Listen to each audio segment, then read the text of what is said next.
70이 넘은 박순자 씨는 아침부터 무언가 이상한 기운을 느꼈습니다. 아들 민호가 평소와 다르게 일찍 일어나 거실에 앉아 있었고 그의 표정은 무겁고 어두웠습니다. 며느리 지영은 주방에서 설거지를 하며 아들과 눈도 마주치지 않으려는 듯 고개를 돌리고 있었습니다. 공기가 차갑고 무거웠습니다. 뭔가 중대한 일이 벌어지려는 것 같은 그런 묘한 긴장감이 집안을 가득 채우고 있었습니다. 순자 씨가 아침상을 차리려고 부엌으로 들어가려는 순간 민호가 입을 열었습니다. 그의 목소리는 딱딱하고 건조했습니다. 이번 달은 누나 집에서 좀 지내시는 게 어떻겠냐는 말이었습니다. 아무런 설명도 이유도 없이 던져진 그 한마디는 순자 씨의 가슴에 날카로운 칼처럼 꽂혔습니다. 순자 씨는 멍하니 아들을 바라봤습니다. 무슨 말인지 왜 갑자기 이런 말을 하는 건지 이해할 수 없었습니다. 며느리 지영은 여전히 고개를 돌린 채 설거지에만 집중하는 척했습니다. 순자 씨는 떨리는 목소리로 왜 그러냐고 자신이 무슨 잘못을 했냐고 물었습니다. 하지만 민호는 대답 대신 한숨만 내쉬며 그냥 한 달만 누나 집에 가 계시면 좋겠다고 반복했습니다. 그의 말투에는 짜증과 불편함이 가득했습니다. 순자 씨는 그 순간 알았습니다. 뭔가 시작되고 있다는 것을, 자신이 이제 이 집에서 환영받지 못하는 존재가 되어가고 있다는 것을 말입니다. 순자 씨의 머릿속은 혼란스러웠습니다. 평생을 자식들을 위해 살아왔는데 밤낮 없이 일하며 뒷바라지했는데 이제 와서 이런 대접을 받아야 한다는 게 믿기지 않았습니다. 하지만 더 충격적인 건 자식들이 자신을 돈 한 푼 없는 노인으로 생각하고 있다는 사실이었습니다.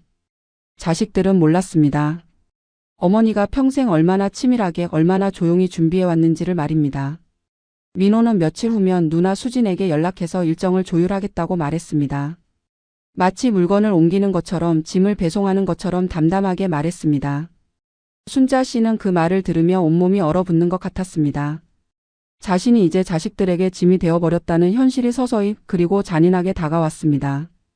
손주들도 요즘 할머니를 예전처럼 반갑게 맞이하지 않았습니다. 오히려 귀찮은 듯 부담스러운 듯 행동했습니다. 순자 씨는 그날 밤 잠을 이루지 못했습니다. 천장을 바라보며 지난 세월을 되돌아봤습니다. 남편이 일찍 세상을 떠난 후 혼자서 두 남매를 키워냈습니다. 새벽부터 밤늦게까지 식당에서 일했고 청소 일도 마다하지 않았습니다. 아이들이 배고프지 않게 좋은 학교에 보낼 수 있게 대학까지 졸업시키기 위해 자신의 모든 것을 바쳤습니다. 그런데 이제 그 자식들이 자신을 떠넘기기 시작했습니다. 더 가슴 아픈 건 자식들이 어머니에게 남은 게 아무것도 없다고 생각한다는 점이었습니다. 돈도 없고 집도 없고 재산도 없는 그저 부양해야 할 노인. 그렇게만 여기고 있었습니다. 하지만 순자 씨는 알고 있었습니다. 자신의 책상 서랍 깊은 곳에 무엇이 숨겨져 있는지를. 수십 년 동안 한 푼 두 푼 모아온 예금 통장들, 아무도 모르게 물려받은 토지 문서들, 그리고 남편이 남긴 채권들이 고스란히 보관되어 있다는 것을 말입니다. 순자 씨는 이불을 끌어당기며 조용히 다짐했습니다. 자식들이 자신을 어떻게 대하는지 끝까지 지켜보겠다고. 그리고 때가 되면 그들이 상상도 못할 진실을 드러내 보이겠다고. 어둠 속에서 순자 씨의 눈빛은 차갑게 빛났습니다. 이제 이 게임은 시작되었고 결말은 아무도 예상하지 못할 것이었습니다. 순자 씨가 딸 수진의 집으로 옮겨간 첫날부터 분위기는 냉랭했습니다. 수진은 어머니를 맞이하면서도 억지로 지어낸 듯한 미소를 지었고 사위 태수는 인사조차 제대로 하지 않고 방으로 들어가 버렸습니다. 순자 씨에게 마련된 방은 집 안에서 가장 좁고 어두운 다용도실 옆 작은 공간이었습니다. 창문도 제대로 없고 옷장도 낡은 것 하나뿐이었습니다. 마치 손님이 아니라 짐을 보관하는 창고에 들어온 것 같은 기분이었습니다. 저녁 식사 시간은 더욱 고통스러웠습니다. 가족들은 식탁에 둘러앉았지만 대화는 거의 없었습니다. 수진은 핸드폰만 들여다봤고 사위 태수는 텔레비전에만 집중했습니다. 손주들인 중학생 지훈이와 초등학생 유나도 할머니를 신경 쓰지 않았습니다. 예전에는 할머니가 오면 달려와서 안기고 이야기를 나누던 아이들이었는데 이제는 마치 투명인간 취급을 했습니다. 순자 씨가 말을 걸어도 짧게 대답하고는 금방 자기 방으로 들어가 버렸습니다. 순자 씨는 며칠 동안 딸의 집에서 지내며 점점 더 확신하게 되었습니다. 자신이 환영받지 못하는 존재라는 것을. 아침에 일어나면 이미 가족들은 식사를 마친 후였고 순자 씨는 혼자 냉장고에서 남은 반찬을 꺼내 먹어야 했습니다. 빨래를 하려고 해도 세탁기 사용법을 물어볼 사람이 없었습니다. 수지는 항상 바쁘다는 핑계로 어머니를 피했고 사위는 아예 말을 섞지 않았습니다. 전화 통화도 달라졌습니다. 예전에는 아들 민호가 일주일에 한두 번은 전화를 걸어 안부를 물었는데 이제는 한 달에 한 번도 연락이 오지 않았습니다. 순자 씨가 먼저 전화를 걸어도 민호는 바쁘다는 말만 반복하며 급하게 통화를 끊었습니다. 며느리 지영은 아예 전화를 받지 않았습니다. 순자 씨는 자신이 점점 투명해지고 있다는 느낌을 받았습니다. 존재감이 사라지고 가치가 없어지고 단지 부담만 주는 존재로 전락하고 있었습니다. 저녁이면 순자 씨는 혼자 작은 방에 앉아 창밖을 바라봤습니다. 어둠이 내려앉은 거리를 보며 자신의 인생을 되돌아봤습니다. 언제부터 이렇게 된 걸까? 자식들이 이렇게 차갑게 변한 이유가 무엇일까? 순자 씨는 답을 알고 있었습니다. 자식들은 어머니가 더 이상 쓸모없다고 생각하기 시작한 것입니다. 돈도 없고 힘도 없고 그저 먹고 자는 것만으로도 부담이 되는 늙은 여자. 그렇게 여기기 시작한 것이었습니다. 수진의 집에서 보낸 2주가 지나갈 무렵 순자 씨는 우연히 딸과 사위가 나누는 대화를 듣게 되었습니다. 그들은 거실에서 목소리를 낮춰 이야기했지만 복도에 있던 순자 씨의 귀에는 또렷하게 들려왔습니다. 수진은 언제까지 어머니를 모셔야 하는지 모르겠다고 투덜댔고 사위는 이번 달만 지나면 동생한테 넘기면 된다고 대답했습니다. 그들은 어머니를 사람이 아니라 짐처럼 돌아가며 떠맡아야 할 골칫거리처럼 취급했습니다. 순자 씨는 그 순간 온몸이 얼어붙는 것을 느꼈습니다. 가슴이 무너지고 눈물이 쏟아질 것 같았지만 참았습니다. 자식들 앞에서 약한 모습을 보이고 싶지 않았습니다. 그날 밤 순자 씨는 다시 한번 다짐했습니다. 끝까지 지켜보겠다고. 그리고 때가 되면 자식들에게 평생 잊지 못할 교훈을 남겨주겠다고. 순자 씨의 눈빛에는 결연함과 차가움이 동시에 깃들어 있었습니다. 손주들의 태도도 날이 갈수록 냉담해졌습니다. 지훈이는 할머니가 말을 걸면 짜증스러운 표정을 지었고 유나는 아예 할머니를 무시했습니다. 예전에는 할머니 손을 잡고 함께 산책을 가자고 졸랐던 아이들인데 이제는 할머니가 같은 공간에 있는 것조차 불편해하는 것 같았습니다. 아이들은 부모의 태도를 그대로 따라 배우고 있었습니다. 할머니는 부담스러운 존재이고 빨리 다른 곳으로 보내야 할 대상이라고 말입니다.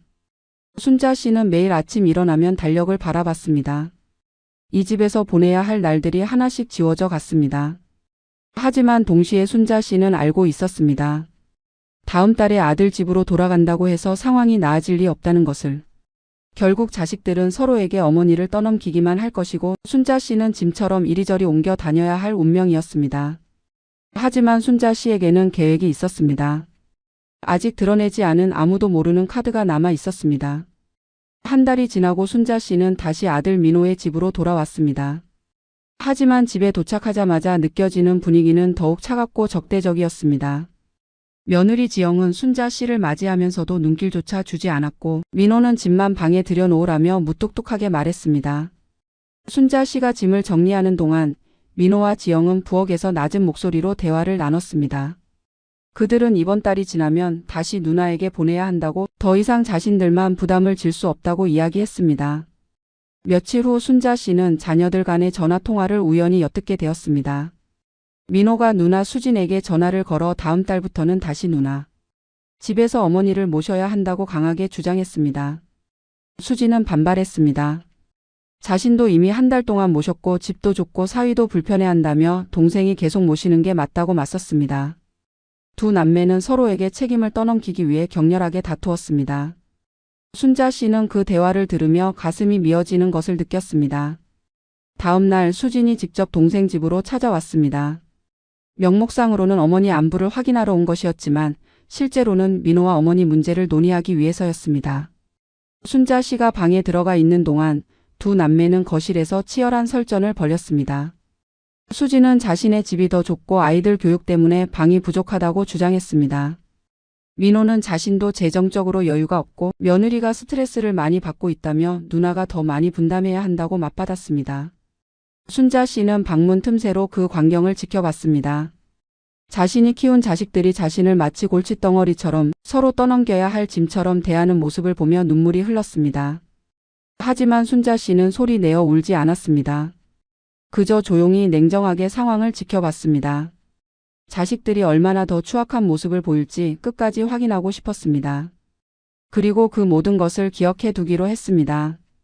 결국 두 남매는 절충안을 찾았습니다. 앞으로 2개월씩 번갈아가며 어머니를 모시기로 한 것입니다. 하지만 그들의 대화 속에는 어머니에 대한 사랑이나 효도의 마음은 전혀 담겨 있지 않았습니다.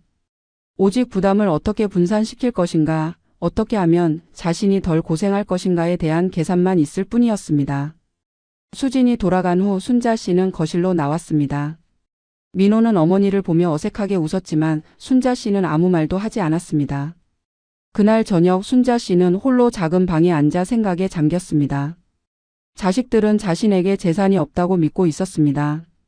그래서 이렇게 함부로 대하는 것이었습니다. 만약 자신에게 큰 유산이 있다는 걸 알았다면 과연 이렇게 행동했을까? 순자 씨는 쓴 웃음을 지었습니다. 인간의 본성이란 참으로 추하고 현실적이라는 것을 새삼 깨달았습니다. 자식들은 어머니를 사랑해서가 아니라 의무감 때문에 마지못해 모시고 있었던 것입니다. 며칠 후 순자 씨는 은행에 다녀왔습니다. 아무도 모르게 조용히 자신의 계좌들을 확인하고 오래전에 남편에게서 물려받은 토지 문서들을 다시 한번 점검했습니다. 총 재산은 자식들이 상상하는 것보다 훨씬 많았습니다. 수억 원대의 정기예금, 시세가 오른 토지, 그리고 아무도 모르는 채권들까지. 순자 씨는 이 모든 것을 평생 동안 조용히 치밀하게 관리해 왔습니다. 자식들에게 보여주지 않았던 이유는 단 하나였습니다.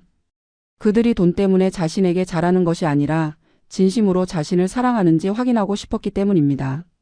순자 씨는 서류들을 다시 가방 깊숙이 넣으며 결심했습니다. 이제 곧 자식들에게 진실을 보여줄 때가 올 것이라고. 하지만 그 전에 조금 더 지켜보기로 했습니다. 자식들이 얼마나 더 자신을 함부로 대할 것인지, 얼마나 더 냉혹해질 것인지 끝까지 확인하고 싶었습니다. 순자 씨의 계획은 치밀했고 복수는 차갑게 준비되고 있었습니다. 자식들은 아직 몰랐습니다. 자신들이 얼마나 큰 실수를 저지르고 있는지를 말입니다. 민호와 수지는 그 후로도 계속해서 전화통화를 주고받았습니다. 그들은 어머니를 언제 어디로 보낼 것인지에 대해서만 논의했습니다. 어머니의 건강 상태나 기분, 필요한 것들에 대해서는 단 한 번도 묻지 않았습니다. 순자 씨는 그 모든 대화를 조용히 듣고 있었습니다. 그리고 마음속 깊은 곳에서 차가운 분노가 타오르고 있었습니다. 하지만 겉으로는 아무렇지 않은 척 순종적인 노인처럼 행동했습니다. 때가 올 때까지 기다리기로 한 것입니다. 순자 씨가 다시 아들 민호의 집에서 지내게 된 지 2주가 지났을 무렵 며느리 지영의 본심이 조금씩 드러나기 시작했습니다. 지영은 평소에는 순자 씨 앞에서 공손한 척했지만 남편과 단둘이 있을 때는 완전히 다른 모습이었습니다. 어느 날 저녁 순자 씨가 화장실을 가려고 복도로 나왔을 때 부부가 침실에서 나누는 대화가 문틈으로 새어나왔습니다. 지영은 목소리를 높이며 시어머니 때문에 집안이 불편하다고 불평했습니다. 지영의 불만은 구체적이고 노골적이었습니다. 시어머니가 집에 있으면 아이들 공부방이 부족하다는 것, 식비와 생활비가 더 든다는 것, 무엇보다 자신의 프라이버시가 침해당한다는 것이었습니다. 지영은 남편에게 왜 누나만 2개월 모시고 자신들은 계속 모셔야 하냐며 따졌습니다. 민호는 곤란한 듯 변명했지만 지영은 듣지 않았습니다. 그녀는 더 나아가 시어머니가 건강도 안 좋고 돈도 없는데 왜 자신들이 희생해야 하냐며 원망 섞인 말을 쏟아냈습니다. 순자 씨는 문 앞에 서서 그 모든 말을 들었습니다. 가슴이 찢어지는 것 같았지만 표정 하나 변하지 않았습니다. 며느리가 자신을 이렇게 생각하고 있었다는 사실이 충격적이었지만 동시에 예상했던 일이기도 했습니다. 순자 씨는 조용히 방으로 돌아와 침대에 앉았습니다. 며느리의 말들이 머릿속에서 계속 맴돌았습니다. 건강도 안 좋고 돈도 없는 노인. 그게 지영이 생각하는 시어머니의 모습이었습니다. 며칠 후 순자 씨는 딸 수진의 집으로 다시 옮겨갔습니다. 이번에는 2개월을 머물러야 했습니다. 수진의 집에서도 상황은 크게 다르지 않았습니다. 사위 태수는 처음부터 노골적으로 불편한 기색을 드러냈습니다. 그는 장모가 오는 날부터 얼굴을 찡그렸고 가능한 한 집에 늦게 들어오려고 했습니다.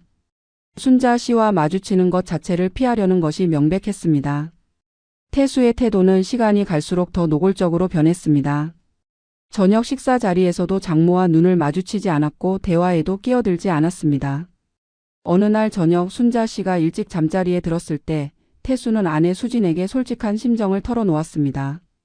장모를 장기간 모시는 것은 부담이 너무 크다는 것, 집도 좁고 비용도 많이 든다는 것, 무엇보다 자신의 삶이 침해받는 것이 참기 힘들다는 것이었습니다. 수지는 남편을 달래려 했지만 속으로는 같은 생각이었습니다. 어머니를 모시는 것이 부담스러웠고 동생만 계속 떠넘길 수도 없는 노릇이라 억지로 받아들인 것이었습니다. 수진과 태수는 거실에 앉아 장모 문제를 두고 긴 대화를 나눴습니다. 태수는 더 직설적으로 말했습니다. 장모에게 재산이라도 있으면 모를까 아무것도 없는데 왜 자신들이 이렇게 고생해야 하냐는 것이었습니다. 수진도 그 말에 동의하는 듯 했습니다. 순자 씨는 다음날 아침 우연히 그 대화를 전해 듣게 되었습니다. 손주 유나가 무심코 할머니에게 아빠가 어젯밤에 뭐라고 말했는지 이야기해버린 것입니다. 아이는 어른들의 대화가 얼마나 잔인한지 몰랐습니다. 그저 아빠가 할머니 때문에 힘들어한다는 것만 기억하고 있었습니다.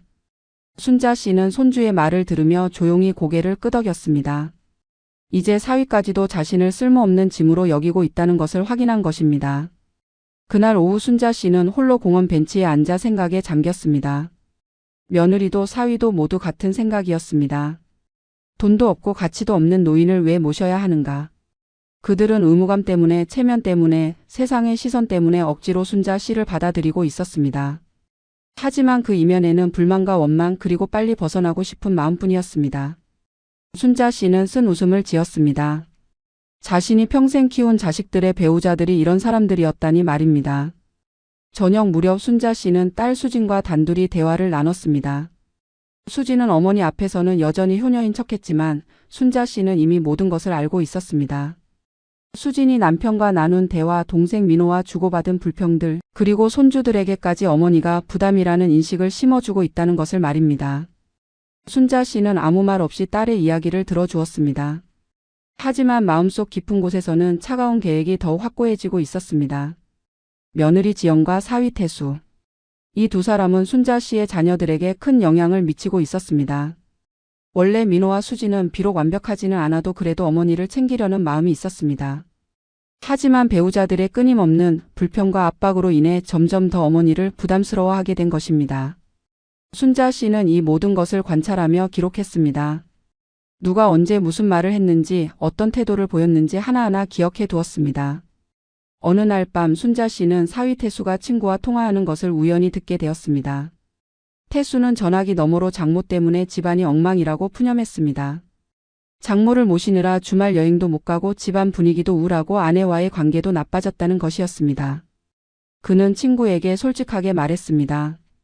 장모에게 돈이라도 있었으면 요양원에라도 모실 텐데 그것도 안 되니 어쩔 수 없이 집에서 모시고 있다고 말입니다. 순자 씨는 그 말을 듣고 방으로 돌아와 책상 서랍을 열었습니다.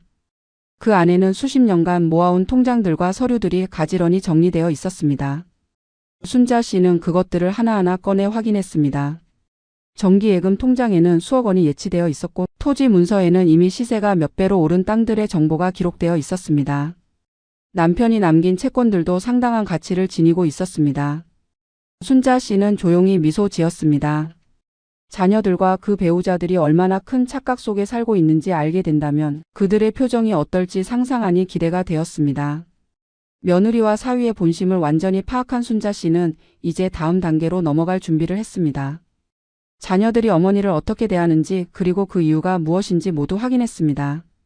이제 남은 것은 그들이 더 이상 감추지 못하고 본색을 완전히 드러낼 때까지 기다리는 것뿐이었습니다. 순자 씨는 인내심을 갖고 기다렸습니다. 순자 씨가 딸 수진의 집에서 지낸 지 한 달 반이 지났을 무렵 이상한 일이 벌어졌습니다. 어느 일요일 오후 아들 민호가 갑자기 누나 집을 방문했습니다. 명목상으로는 어머니 안부를 확인하러 왔다고 했지만 순자 씨는 뭔가 다른 목적이 있다는 것을 직감했습니다. 민호가 도착하자마자 수진은 어머니를 밖에 나가서 산책이라도 하고 오시라고 권했습니다. 순자 씨는 이상함을 느꼈지만 말없이 외투를 챙겨 입고 집을 나섰습니다. 하지만 순자 씨는 진짜로 산책을 가지 않았습니다. 집 근처 골목에서 잠시 기다린 후 조용히 집으로 돌아왔습니다. 현관문을 살며시 열고 들어가니 거실에서 아들과 딸이 진지한 표정으로 무언가를 논의하고 있었습니다. 순자 씨는 복도 끝에 몸을 숨기고 그들의 대화를 엿들었습니다. 민호와 수지는 노트북을 펼쳐놓고 무언가를 작성하고 있었습니다. 화면에는 엑셀 파일이 띄워져 있었고 거기에는 날짜와 이름들이 빼곡하게 적혀 있었습니다.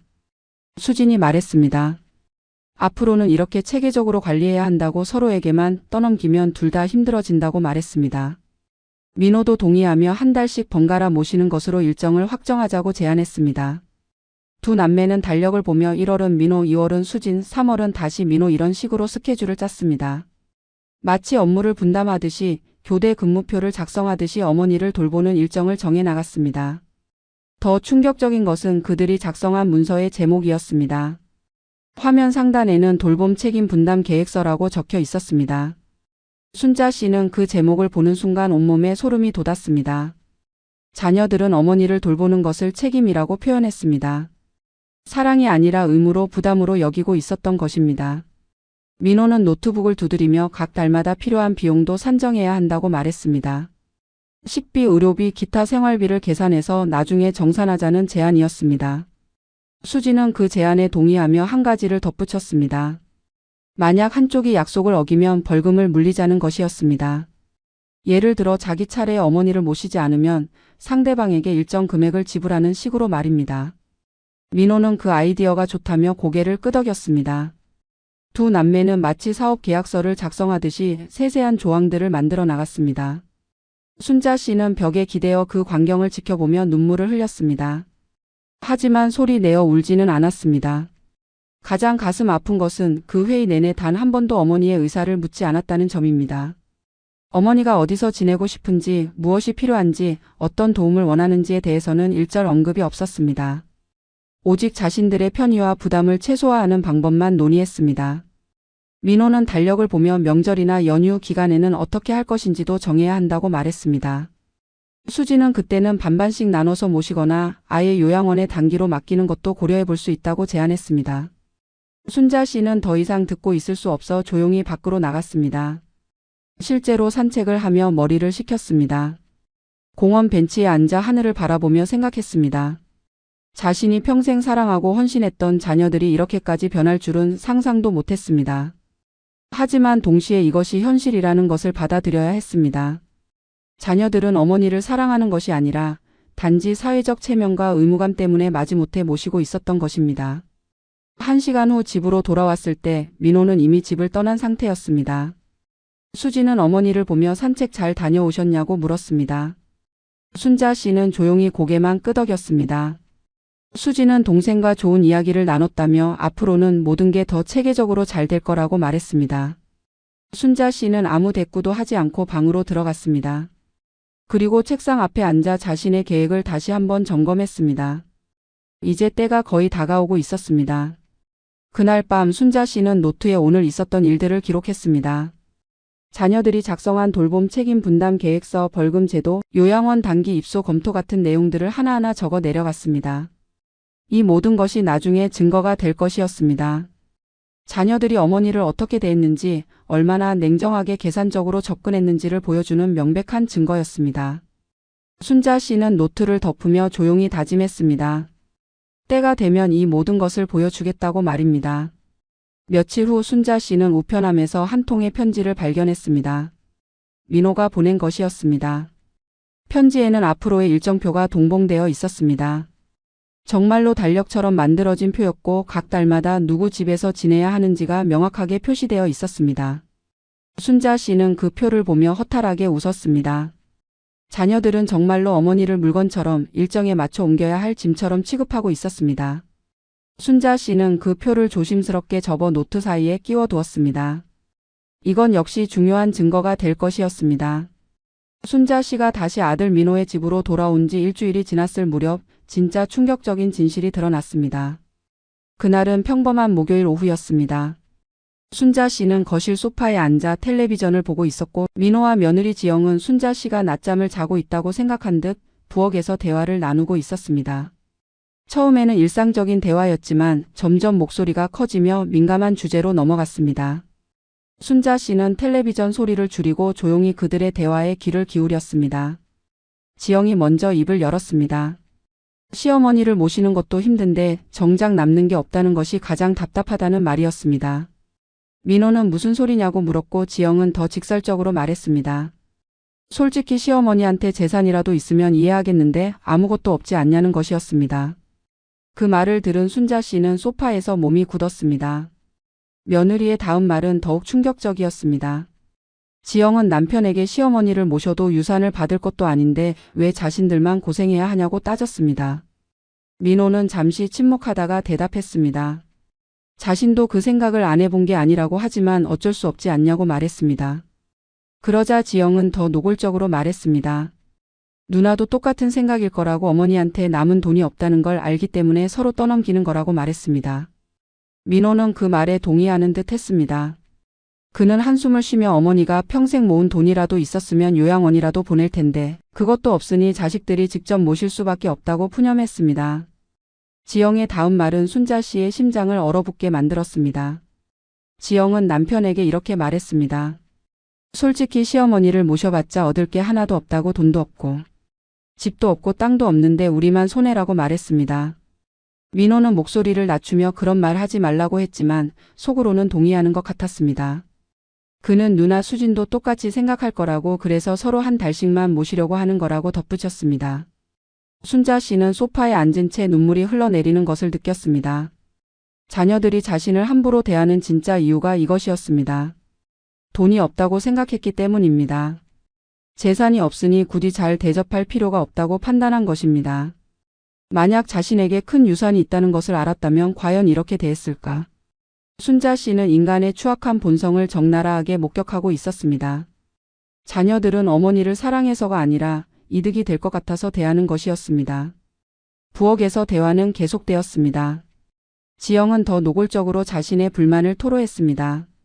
시어머니를 모시느라 자신들의 생활비도 빠듯한데 나중에 돌아올 것도 없다니 억울하다는 것이었습니다. 민호는 아내를 달래며 그래도 어머니인데 어떻게 하냐고 말했지만 그의 목소리에는 진심이 담겨 있지 않았습니다. 그는 오히려 누나에게 전화해서 다음 달부터는 누나가 더 오래 모시는 걸로 협상해 보겠다고 말했습니다. 순자 씨는 더 이상 참을 수 없어 조용히 자리에서 일어났습니다. 부엌 쪽을 향해 걸어가자 민호와 지영은 깜짝 놀라며 대화를 멈췄습니다. 순자 씨는 아무 말 없이 그들을 지나쳐 자신의 방으로 들어갔습니다. 문을 닫는 순간 밖에서 며느리가 당황한 목소리로 남편에게 뭐라고 속삭이는 소리가 들렸습니다. 혹시 들었을까봐 걱정하는 목소리였습니다.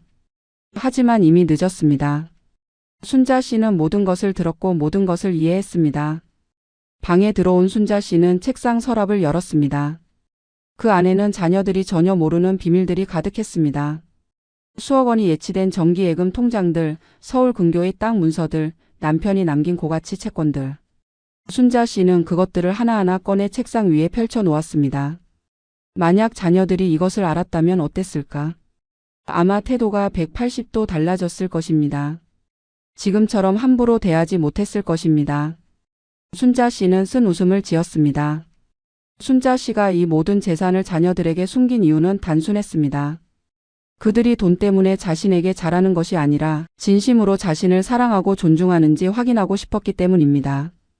남편이 세상을 떠나고 혼자 남았을 때 순자 씨는 결심했습니다. 재산을 공개하지 않고 자녀들의 진짜 마음을 시험해 보기로 말입니다. 그리고 지금 그 결과가 명백하게 드러났습니다. 자녀들은 어머니를 사랑하지 않았습니다. 단지 의무감과 체면 때문에 마지못해 모시고 있을 뿐이었습니다. 그날 밤 순자 씨는 딸 수진에게 전화가 온 것을 우연히 알게 되었습니다. 민호가 누나에게 전화를 걸어 오늘 있었던 일을 이야기하는 것 같았습니다. 순자 씨는 방문을 살짝 열고 복도에서 민호의 통화 내용을 엿들었습니다. 민호는 누나에게 어머니가 자신들의 대화를 들었을 수도 있다며 걱정했습니다. 수진은 전화기 너머에서 뭐라고 대답했고 민호는 그래도 어머니한테 재산이 없는 건 사실이지 않냐며 자기 정당화를 했습니다. 수진도 동의하는 듯 했습니다. 그녀는 동생에게 어머니가 평생 모은 돈이 있었다면 진작에 말했을 거라고 아마 아무것도 없을 거라고 확신했습니다. 두 남매는 전화로 어머니의 재정 상태에 대해 이야기를 나눴습니다. 그들은 어머니가 식당에서 일하고 청소 일을 하며 번 돈을 모두 자식들 교육비에 쏟아부었을 거라고 추측했습니다. 그래서 남은 게 없을 거라고 그러니 자신들이 부담을 느끼는 게 당연하다고 합리화했습니다. 순자 씨는 그 대화를 끝까지 듣고 나서 방으로 돌아왔습니다. 이제 확실해졌습니다. 자녀들이 자신을 함부로 대하는 이유는 오직 하나, 돈이 없다고 생각하기 때문이었습니다. 순자 씨는 책상 위의 서류들을 다시 서랍에 넣으며 결심했습니다. 이제 곧 진실을 드러낼 때가 왔다고. 자녀들에게 평생 잊지 못할 교훈을 주어야 할 때가 왔다고 말입니다. 순자 씨의 눈빛은 차갑고 단호했습니다. 복수는 이제 시작될 것이었습니다. 다음 날 아침 순자 씨는 평소보다 일찍 일어났습니다. 아들 민호와 며느리 지영이 아직 잠들어 있을 때 조용히 옷을 갈아입고 가방을 챙겼습니다. 오늘은 중요한 일정이 있었습니다.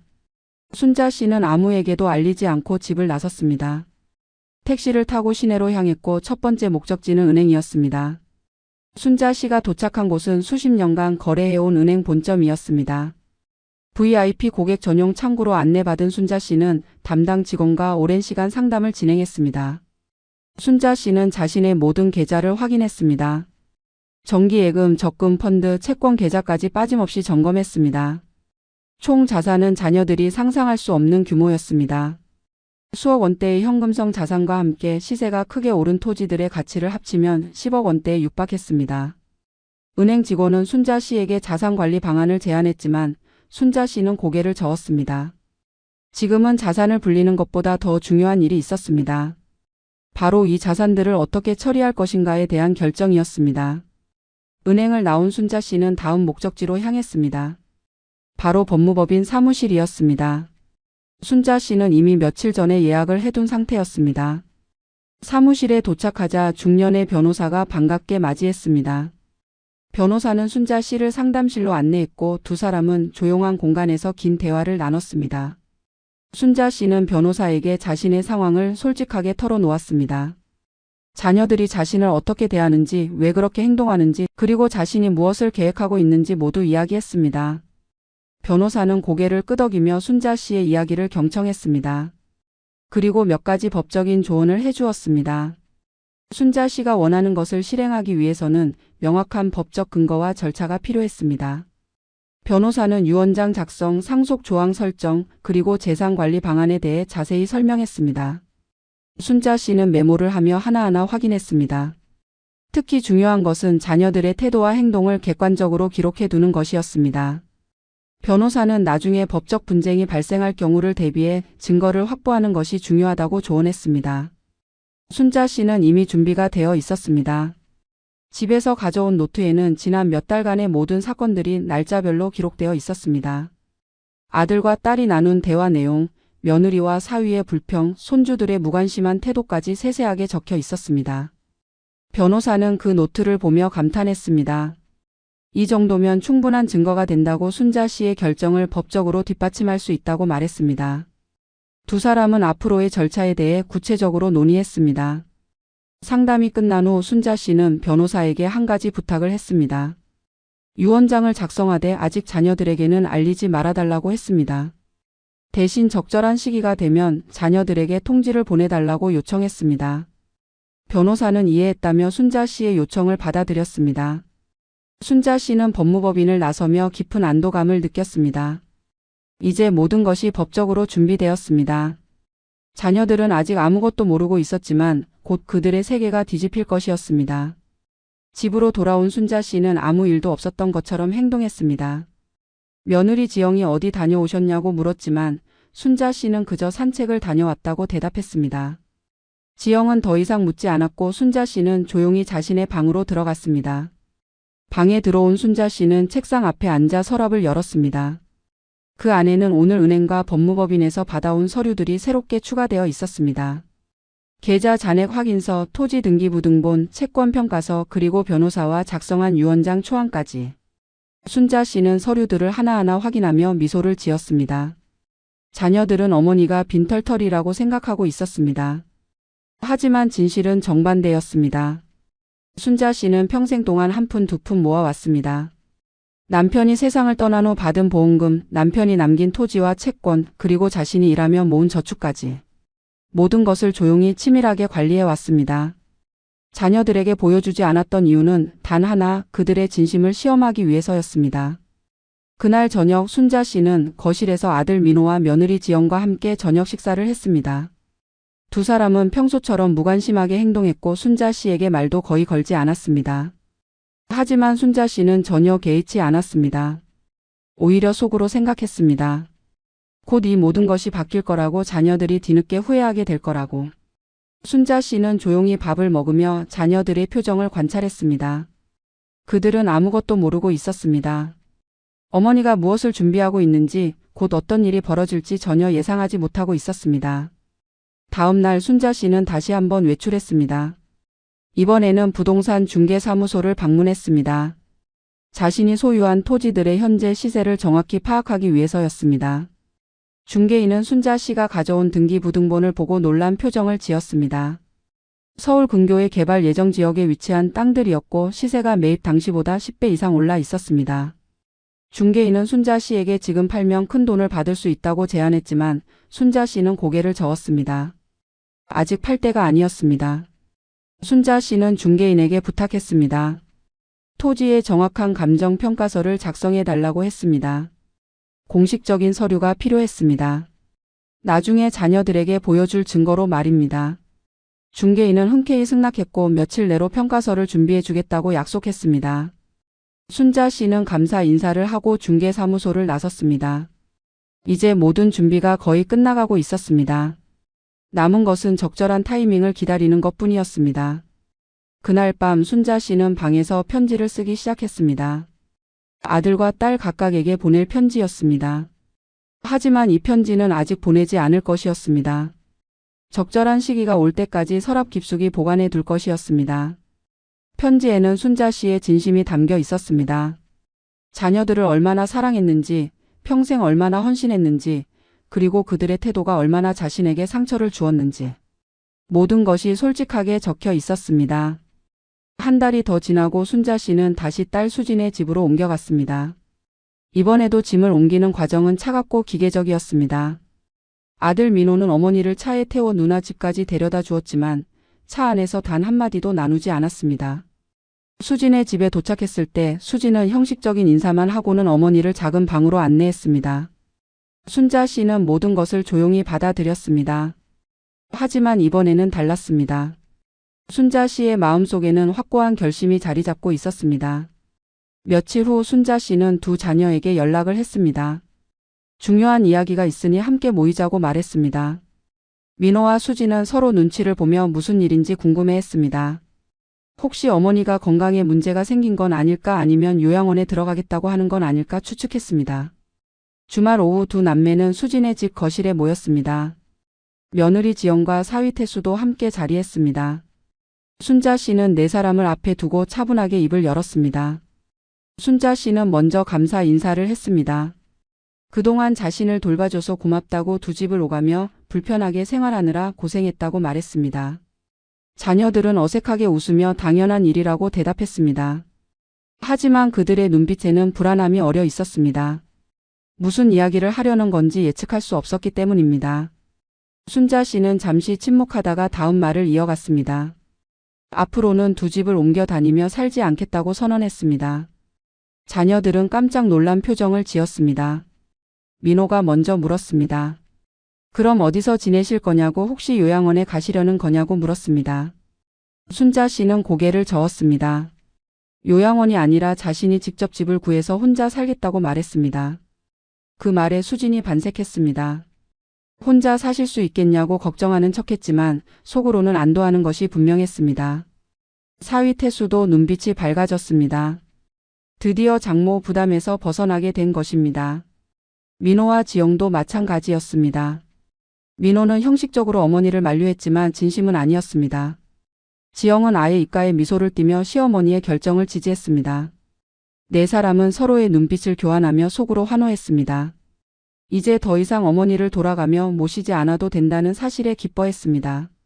순자 씨는 그들의 반응을 조용히 관찰했습니다. 예상했던 대로였습니다. 자녀들은 어머니가 떠나는 것을 막으려 하지 않았습니다. 오히려 환영했습니다. 순자 씨는 계속해서 말했습니다. 앞으로는 자신이 알아서 살아갈 것이고 자녀들에게 부담을 주지 않겠다고 말했습니다. 민호는 그래도 가끔 연락하고 지내자며 형식적인 말을 했습니다. 수진도 건강 챙기시라며 덕담을 했습니다. 하지만 그들의 말에는 진심이 담겨 있지 않았습니다. 그저 사회적 체면을 유지하기 위한 말일 뿐이었습니다. 순자 씨는 고개를 끄덕이며 알았다고 대답했습니다. 그리고 자리에서 일어나 방으로 들어갔습니다. 순자 씨가 방으로 들어간 후 거실에 남은 네 사람은 서로 눈빛을 교환했습니다. 그리고 조용히 대화를 나눴습니다. 민호는 드디어 부담이 덜었다며 안도했습니다. 수진도 이제 자유롭게 생활할 수 있게 됐다며 기뻐했습니다. 지영과 태수는 더 노골적으로 기쁨을 표현했습니다. 이제 더 이상 시어머니나 장모 눈치를 보지 않아도 된다는 것이었습니다. 네 사람은 마치 무거운 짐을 내려놓은 듯 홀가분한 표정이었습니다. 하지만 그들은 몰랐습니다. 순자 씨가 방에서 무엇을 준비하고 있는지를. 순자 씨는 책상 앞에 앉아 변호사에게 전화를 걸었습니다. 이제 다음 단계를 실행할 때가 왔다고 말했습니다. 변호사는 알았다며 며칠 내로 서류를 준비하겠다고 약속했습니다. 순자 씨는 전화를 끊고 창밖을 바라봤습니다. 이제 곧 자녀들의 얼굴이 어떻게 변할지 상상하니 기대가 되었습니다. 그들은 아직도 어머니가 빈털털이라고 생각하고 있었습니다. 하지만 곧 진실이 드러날 것이었습니다. 며칠 후 순자 씨는 작은 전셋집을 계약했습니다. 은행에서 목돈을 인출해 전세금을 지불했고 필요한 가구들을 구입했습니다. 자녀들은 어머니가 어떻게 그런 돈을 마련했는지 의아해했지만 깊이 묻지 않았습니다. 아마 평생 모은 적금이나 남편이 남긴 약간의 돈이겠거니 생각했습니다. 순자 씨는 자녀들의 반응을 지켜보며 속으로 웃었습니다. 그들은 아직도 진실의 일부만 보고 있을 뿐이었습니다. 이사하는 날 민호와 수지는 형식적으로 어머니를 도와주었습니다. 하지만 그들의 태도는 여전히 차갑고 무관심했습니다.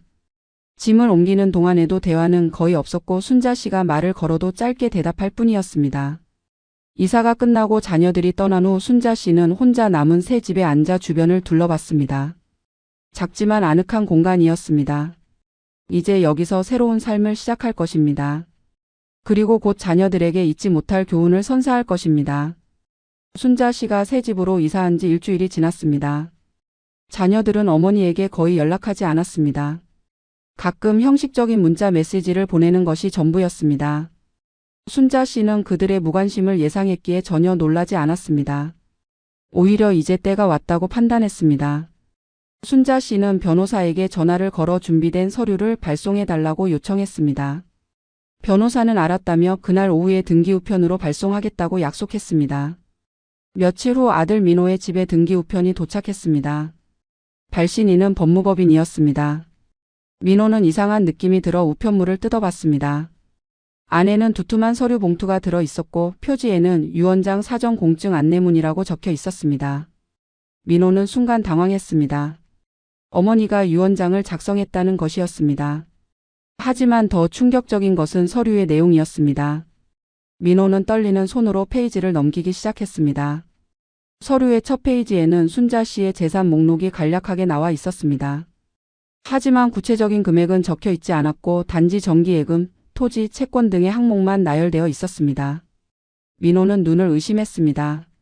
어머니에게 이런 재산들이 있었다니 믿을 수 없었습니다. 그는 급히 서류를 더 읽어 내려갔습니다. 다음 페이지에는 유언장의 주요 조항이 설명되어 있었습니다. 그 중에서 가장 충격적인 문구는 이것이었습니다. 지속적으로 부모를 소홀히 대하거나 부양 의무를 다하지 않은 자녀는 상속에서 제외할 수 있다는 조항이었습니다. 민호는 소파에 주저앉았습니다. 머리가 복잡했고 가슴이 두근거렸습니다. 어머니가 재산이 있었다는 사실도 충격이었지만 더 큰 문제는 자신이 그동안 어머니를 어떻게 대했는지였습니다. 떠넘기기 바빴고 부담스러워했고 심지어 돈이 없다며 불평까지 했습니다. 그 모든 것을 어머니가 알고 있었을지도 모른다는 생각이 들자 등골이 오싹해졌습니다.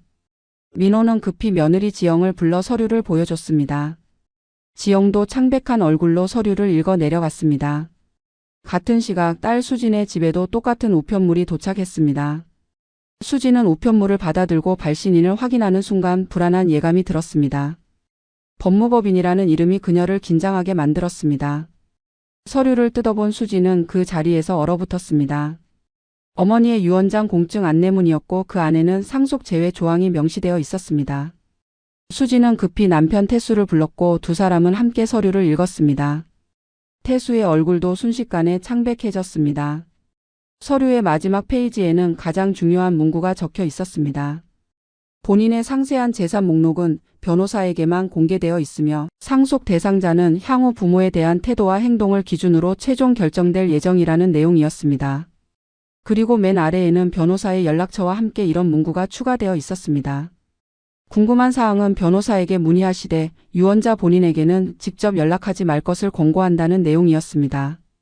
민호는 즉시 누나 수진에게 전화를 걸었습니다. 수진도 마침 동생에게 전화하려던 참이었습니다. 두 남매는 전화로 급하게 대화를 나눴습니다. 둘 다 같은 서류를 받았고 둘 다 같은 충격을 받았습니다. 민호는 누나에게 물었습니다. 어머니한테 정말 재산이 있었던 거냐고 우리가 몰랐던 거냐고 물었습니다. 수진도 믿을 수 없다며 혼란스러워했습니다. 평생 어머니가 돈이 없다고 생각했는데 알고 보니 착각이었던 것입니다. 더 큰 문제는 상속 제외 조항이었습니다.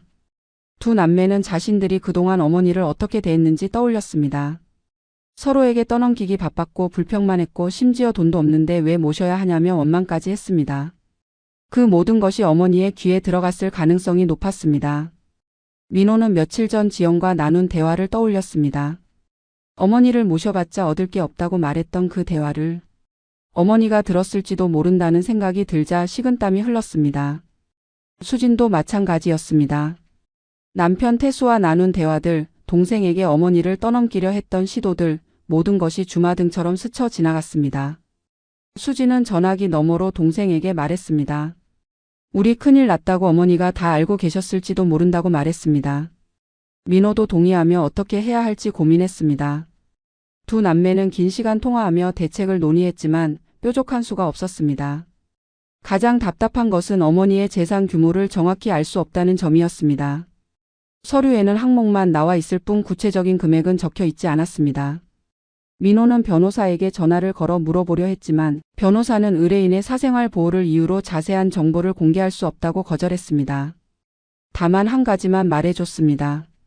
순자 씨의 재산이 자녀들이 생각하는 것보다 훨씬 많다는 것, 그리고 상속 여부는 전적으로 순자 씨의 의사에 달려 있다는 것이었습니다. 전화를 끊은 민호는 좌절했습니다. 어머니에게 직접 전화를 걸어 사과하고 싶었지만 서류에는 유언자에게 직접 연락하지 말라고 적혀 있었습니다. 자칫 잘못하면 상황이 더 나빠질 수도 있었습니다. 민호는 소파에 앉아 머리를 감싸 쥐었습니다. 며느리 지영은 옆에서 남편을 다그쳤습니다. 어떻게든 어머니께 잘 보여야 한다고 상속에서 제외되면 큰일이라고 말했습니다. 지영의 태도는 완전히 바뀌어 있었습니다. 이제는 시어머니를 모시는 것이 부담이 아니라 기회로 보이기 시작한 것입니다.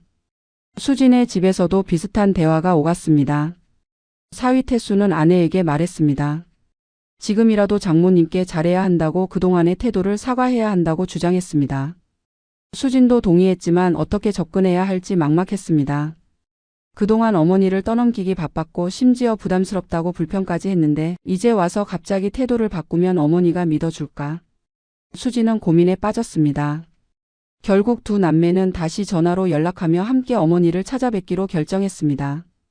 하지만 순자 씨는 자녀들의 전화를 받지 않았습니다. 민호가 몇 번이고 전화를 걸었지만 순자 씨는 일부러 받지 않았습니다. 문자 메시지도 읽지 않았습니다. 자녀들은 점점 더 초조해졌습니다. 어머니가 왜 연락을 받지 않는지, 혹시 화가 나신 건지 아니면 정말로 상속에서 제외하려는 건지 알 수 없었습니다. 민호와 수진은 결국 어머니의 집으로 직접 찾아가기로 했습니다. 하지만 순자 씨는 초인종을 눌러도 문을 열어주지 않았습니다. 자녀들은 문 앞에서 한참을 기다렸지만 순자 씨는 끝내 나타나지 않았습니다. 민호는 문틈으로 말했습니다. 어머니 죄송하다고 그동안 불효했다고 용서해달라고 애원했습니다. 수진도 눈물을 흘리며 사과했습니다. 하지만 순자 씨는 방 안에서 그들의 목소리를 듣고만 있을 뿐 반응하지 않았습니다. 순자 씨는 창문 커튼 너머로 자녀들의 모습을 지켜봤습니다. 그들은 진심으로 사과하는 것처럼 보였지만 순자 씨는 알고 있었습니다. 그들이 사과하는 이유가 무엇인지를 말입니다. 자녀들은 어머니를 사랑해서가 아니라 상속 때문에 사과하고 있었습니다. 재산이 있다는 것을 알았기 때문에 태도가 바뀐 것입니다. 만약 서류가 도착하지 않았다면 그들은 여전히 어머니를 무시하고 부담스러워했을 것입니다. 순자 씨는 이 모든 것을 예상했고 그래서 더욱 냉정하게 대응하기로 마음먹었습니다. 자녀들에게 진짜 교훈을 주기 위해서는 지금 이 순간이 필요했습니다. 1시간 넘게 문 앞에서 기다리던 자녀들은 결국 포기하고 돌아갔습니다. 민호와 수지는 절망적인 표정으로 집으로 돌아갔고 그날 밤 잠을 이루지 못했습니다. 자신들이 얼마나 큰 실수를 저질렀는지 그리고 그 대가가 얼마나 클지 생각하니 두려움이 엄습했습니다. 며느리 지영과 사위 태수도 마찬가지였습니다. 그들은 배우자들을 다그치며 어떻게든 장모나 시어머니의 마음을 돌려야 한다고 주장했습니다. 다음 날 민호는 어머니께 편지를 쓰기로 했습니다. 전화도 안 받고 문도 안 열어주시니 편지라도 써서 진심을 전하려는 것이었습니다. 민호는 밤새 편지를 썼습니다. 그동안의 불효를 사과하고 앞으로는 달라지겠다고 다짐하는 내용이었습니다. 하지만 편지를 다 쓰고 나서 민호는 망설였습니다. 이 편지가 진심으로 보일까? 아니면 재산 때문에 급하게 쓴 편지처럼 보일까? 민호는 고민 끝에 편지를 봉투에 넣어 어머니 집 우편함에 넣었습니다. 수진도 비슷한 고민을 했습니다. 그녀는 어머니께 선물을 보내기로 했습니다. 고급 건강식품과 옷가지를 구입해서 택배로 보냈습니다. 하지만 며칠 후 택배가 반송되어 돌아왔습니다. 순자 씨가 수령을 거부한 것입니다. 수지는 충격을 받았습니다. 어머니가 정말로 화가 많이 나신 것 같았습니다. 수지는 동생에게 전화를 걸어 이 사실을 알렸고 두 남매는 다시 한번 대책회의를 가졌습니다. 며칠이 지나도 순자 씨로부터는 아무런 연락이 없었습니다. 자녀들은 점점 더 불안해졌습니다. 그들은 서로를 탓하기 시작했습니다. 민호는 누나에게 말했습니다. 누나가 처음에 어머니를 떠넘기려고 하지 않았다면 이런 일이 없었을 거라고 비난했습니다. 수지는 반발하며 동생도 똑같이 어머니를 부담스러워했다고 맞받았습니다. 두 남매는 서로를 원망하며 싸웠고 이 모든 상황이 상대방 탓이라고 주장했습니다. 며느리 지영과 사위 태수도 가세했습니다. 지영은 남편에게 말했습니다. 애초에 신우이와 제대로 협의했어야 했다고, 그랬으면 시어머니가 이렇게까지 서운해하지 않았을 거라고 비난했습니다. 태수도 아내에게 비슷한 말을 했습니다. 장모를 너무 소홀히 대했다고 좀 더 신경 썼어야 했다고 지적했습니다. 순자 씨의 한 장의 서류는 가족 전체를 혼란과 갈등으로 몰아넣었습니다. 그리고 그 중심에는 재산에 대한 욕심이 자리 잡고 있었습니다. 일주일이 더 지났지만 순자 씨는 여전히 자녀들의 연락에 응답하지 않았습니다. 민호와 수지는 점점 더 절박해졌습니다. 그들은 매일 어머니 집 앞을 찾아갔지만 순자 씨는 문을 열어주지 않았습니다. 가끔 창문 너머로 어머니의 그림자가 보이기도 했지만 그것뿐이었습니다. 자녀들은 어머니가 자신들을 완전히 외면하고 있다는 사실을 받아들여야 했습니다. 그리고 그 이유가 무엇인지도 잘 알고 있었습니다. 민호는 어느 날 밤 누나에게 전화를 걸어 물었습니다. 어머니 재산이 도대체 얼마나 되는지 아냐고 물었습니다. 수지는 모른다고 대답했습니다. 서류에는 항목만 나와 있을 뿐 구체적인 금액은 없었기 때문입니다. 민호는 답답해하며 말했습니다. 정기예금, 토지, 채권이라면 최소 몇 억은 될 거라고 추측했습니다. 수진도 동의하며 어쩌면 10억 원대일 수도 있다고 말했습니다. 두 남매는 전화로 어머니의 재산을 추산하며 계산기를 두드렸습니다. 하지만 재산 규모를 알면 알수록 후회는 더 커졌습니다. 민호는 자책했습니다. 만약 어머니에게 그렇게 많은 재산이 있다는 걸 알았다면 절대 그렇게 대하지 않았을 거라고 말했습니다. 수진도 마찬가지였습니다. 그녀는 동생에게 말했습니다. 우리가 너무 몰랐다고, 어머니를 너무 쉽게 생각했다고 후회했습니다. 하지만 그들의 후회는 진심 어린 반성이 아니었습니다. 오직 재산을 놓칠지도 모른다는 두려움에서 나온 것이었습니다. 며칠 후 두 남매는 다시 한번 어머니 집을 찾아갔습니다. 이번에는 손주들까지 데려왔습니다. 민호의 아들과 수진의 딸이 함께였습니다. 자녀들은 손주들을 앞세워 어머니의 마음을 돌리려 했습니다. 아이들이 초인종을 누르며 할머니를 찾았지만 순자 씨는 여전히 문을 열어주지 않았습니다.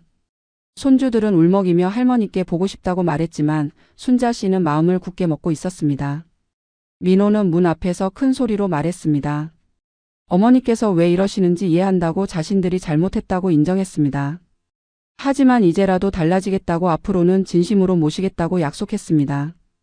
수진도 눈물을 흘리며 사과했습니다. 하지만 순자 씨는 움직이지 않았습니다. 방 안에서 자녀들의 목소리를 듣고 있었지만 그들의 말이 진심인지 아닌지 이미 알고 있었습니다. 그들은 재산 때문에 돌아온 것이지 어머니를 사랑해서 돌아온 것이 아니었습니다. 자녀들이 돌아간 후 순자 씨는 창가에 앉아 깊은 생각에 잠겼습니다. 손주들의 목소리를 듣는 것은 가슴 아팠습니다.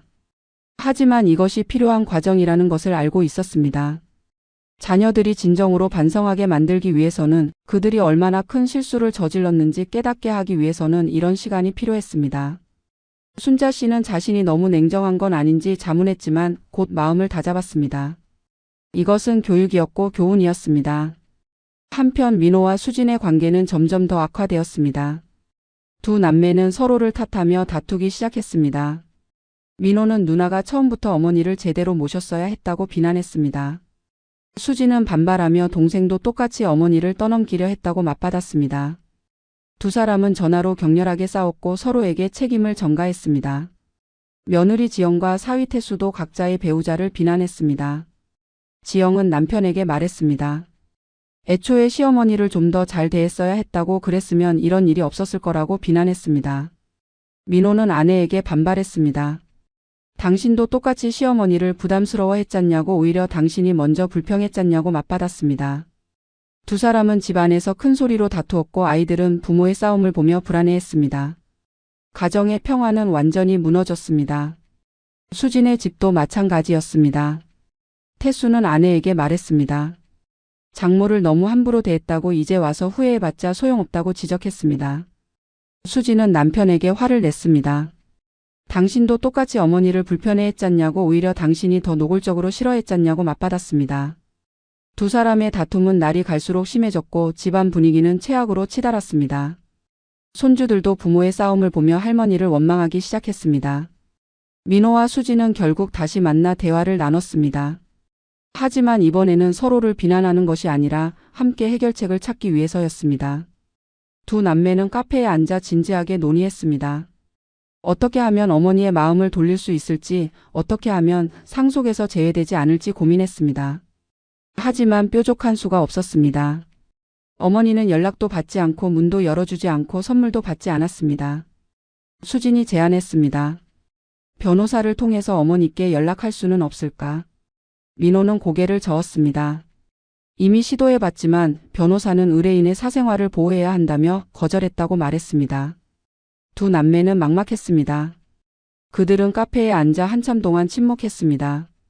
그리고 각자 깨달았습니다. 자신들이 얼마나 큰 실수를 저질렀는지, 그리고 그 대가가 얼마나 클지를 말입니다. 며칠 후 민호는 어머니의 옛 친구를 찾아갔습니다. 어머니와 오래 알고 지낸 분이었고 혹시 어머니의 소식을 들을 수 있을까 싶어서였습니다. 하지만 그 친구도 최근에 순자 씨와 연락이 끊겼다고 말했습니다. 다만 한 가지는 말해줬습니다. 순자 씨가 최근에 매우 상심하고 있었다고, 자식들 때문에 많이 힘들어했다고 전해줬습니다. 민호는 그 말을 듣고 더욱 자책했습니다. 수진도 비슷한 시도를 했습니다. 어머니가 다니시던 성당을 찾아가 신부님께 부탁했습니다. 혹시 어머니를 만나시면 자신들이 진심으로 반성하고 있다고 전해달라고 부탁했습니다. 신부님은 고개를 끄덕였지만 순자 씨가 최근에 성당에도 나오지 않는다고 말했습니다. 수진은 절망했습니다. 어머니가 세상과 단절하고 혼자 지내고 있는 것 같았습니다. 그리고 그 이유가 자신들 때문이라는 것을 알고 있었습니다. 시간이 흐를수록 자녀들의 갈등은 더욱 심해졌습니다. 민호와 수진은 이제 서로를 원수처럼 대하기 시작했습니다.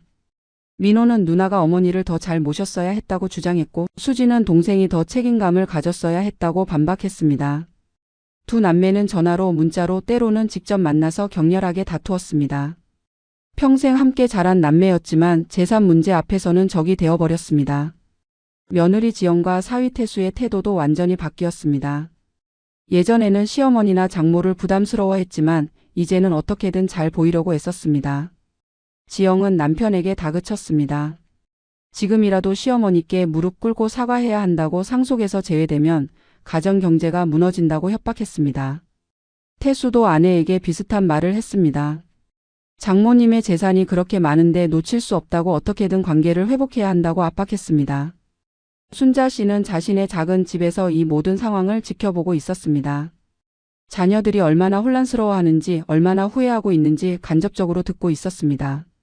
어머니의 옛 친구나 성당 신부님을 통해 자녀들의 소식이 전해졌습니다. 순자 씨는 그 소식을 들으며 복잡한 심정이었습니다. 한편으로는 자녀들이 고통받는 것이 가슴 아팠지만 다른 한편으로는 이것이 필요한 과정이라는 것을 알고 있었습니다. 이제 마지막 단계만 남았습니다. 한 달이 더 지났습니다. 순자 씨는 그 시간 동안 많은 생각을 했습니다. 어떻게 마무리해야 할지 고민했습니다. 그리고 마침내 결정을 내렸습니다. 순자 씨는 변호사에게 연락해서 자녀들에게 면담 통지를 보내달라고 요청했습니다. 민호와 수지는 통지를 받고 긴장했습니다. 드디어 어머니를 만날 수 있게 된 것입니다. 하지만 장소가 법무법인이라는 점이 불안했습니다. 혹시 상속 재회를 정식으로 통보하려는 건 아닐까 걱정했습니다. 두 남매는 서로 연락하며 어떻게 대응할지 논의했습니다. 최대한 진심을 다해 사과해야 한다는 것, 그리고 앞으로 달라지겠다는 것을 보여줘야 한다는 것에 합의했습니다. 그날이 오기까지 두 남매는 밤잠을 설쳤습니다. 민호와 수지는 각자의 배우자와 함께 법무법인을 찾았습니다.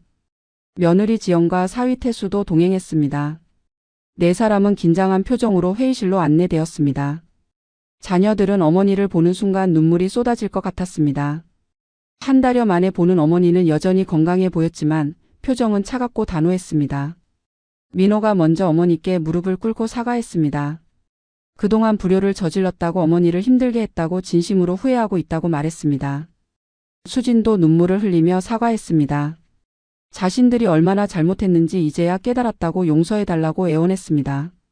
며느리 지영과 사위 태수도 함께 고개를 숙였습니다. 하지만 순자 씨의 표정은 변하지 않았습니다. 차갑고 단호한 눈빛으로 자녀들을 바라봤습니다. 한참의 침묵이 흐른 후 순자 씨가 입을 열었습니다. 너희들이 나를 어떻게 대했는지 모두 알고 있다고 말했습니다. 서로에게 떠넘기기 바빴던 것, 돌봄 책임 분담표를 만들었던 것, 그리고 무엇보다 내게 재산이 없다고 생각해서 함부로 대했던 것을 모두 알고 있다고 말했습니다. 자녀들의 얼굴은 순간 창백해졌습니다. 순자 씨는 계속해서 말했습니다.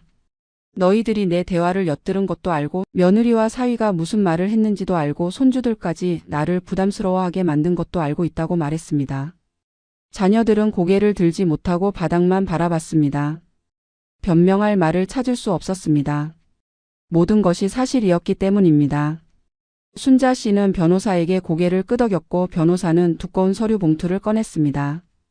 그 안에는 순자 씨의 전체 재산 목록이 상세하게 적혀 있었습니다. 변호사는 서류를 펼쳐 자녀들에게 보여줬습니다. 정기예금 총액은 3억 원이 넘었고 토지의 현재 시세는 7억 원에 달했습니다. 남편이 남긴 채권들의 가치도 2억 원이 넘었습니다. 총 재산은 12억 원이 넘는 규모였습니다. 자녀들은 그 숫자를 보고 충격에 빠졌습니다. 어머니에게 이렇게 많은 재산이 있었다니 상상도 못했던 일이었습니다. 민호와 수지는 서로의 얼굴을 바라봤습니다. 그들의 눈에는 놀라움과 함께 후회가 가득했습니다. 만약 진작 알았다면, 만약 어머니에게 이런 재산이 있다는 것을 알았다면 절대 그렇게 대하지 않았을 것입니다. 하지만 이제 와서 후회해봤자 소용없었습니다. 순자 씨는 자녀들의 표정을 지켜보며 조용히 말했습니다. 내가 이 재산을 너희들에게 숨긴 이유가 뭔지 아느냐고 물었습니다. 자녀들은 대답하지 못했습니다. 순자 씨는 설명했습니다. 너희들이 나를 돈 때문에 대하는 것이 아니라 진심으로 사랑하고 존중하는지 확인하고 싶었다고 말했습니다. 하지만 결과는 실망스러웠다고 너희들은 내게 재산이 없다고 생각하자마자 나를 짐처럼 취급했다고 말했습니다. 순자 씨의 목소리에는 깊은 슬픔이 묻어났습니다. 평생 자녀들을 위해 헌신했는데 결국 그들이 원한 것은 어머니가 아니라 돈이었다는 사실을 깨달은 순간의 고통이 고스란히 전해졌습니다. 자녀들은 고개를 들지 못했습니다. 민호는 떨리는 목소리로 말했습니다. 정말 죄송하다고 변명의 여지가 없다고 하지만 이제라도 달라지겠다고 다짐했습니다. 수진도 눈물을 흘리며 같은 말을 반복했습니다. 하지만 순자 씨는 고개를 저었습니다.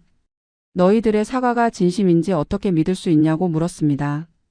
재산을 알고 난 후에야 태도가 바뀐 것 아니냐고, 만약 내게 재산이 없었다면 지금도 똑같이 나를 떠넘기고 있을 것 아니냐고 반문했습니다. 자녀들은 할 말을 잃었습니다. 순자 씨의 말이 모두 사실이었기 때문입니다. 그들은 어머니에게 재산이 있다는 것을 알고 나서야 태도를 바꿨습니다. 그 전까지는 어머니를 부담으로만 여겼습니다. 순자 씨는 변호사에게 다시 고개를 끄덕였고 변호사는 또 다른 서류를 꺼냈습니다. 유언장이었습니다. 변호사는 유언장의 주요 내용을 읽어 내려갔습니다. 부모를 지속적으로 소홀히 대한 자녀는 상속에서 제외될 수 있다는 조항이 명시되어 있었습니다. 자녀들의 얼굴은 더욱 창백해졌습니다. 민호가 떨리는 목소리로 물었습니다. 그럼 저희는 상속에서 제외되는 거냐고, 어머니의 재산을 하나도 받을 수 없는 거냐고 물었습니다. 순자 씨는 잠시 침묵했습니다. 그리고 천천히 입을 열었습니다.